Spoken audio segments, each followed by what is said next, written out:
Understanding the crowd pleaser, a guide to English phrases. Hello, everyone. Welcome back to our channel. Today, we're diving into a fascinating English phrase that you might have heard in various contexts. The crowd pleaser. It's a term that pops up in conversations about movies, music, events, and even people.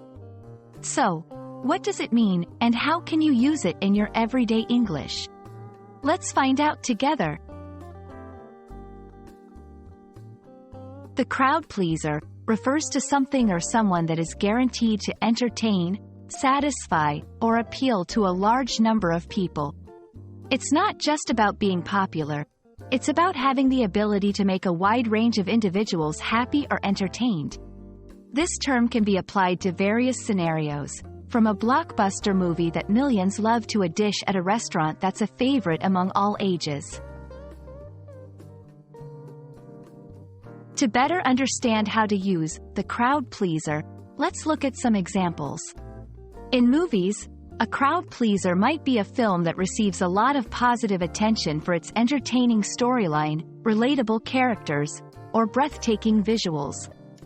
At a party, a crowd-pleasing dish is one that's likely to be enjoyed by most guests, such as pizza, ice cream.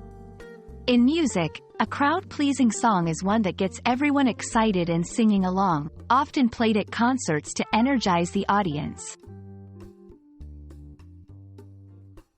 Now that you know what the crowd pleaser means, let's incorporate it into some sentences. The latest superhero movie is a real crowd pleaser. People of all ages are loving it. For our family reunion, we're preparing a few crowd-pleasing dishes to make sure there's something for everyone. The band's decision to play their classic hits was a crowd-pleasing move during the concert.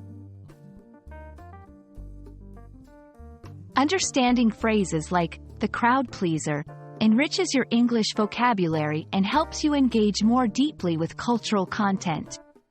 It's not just about the words. It's about grasping the nuances of English and how certain expressions reflect societal values and preferences.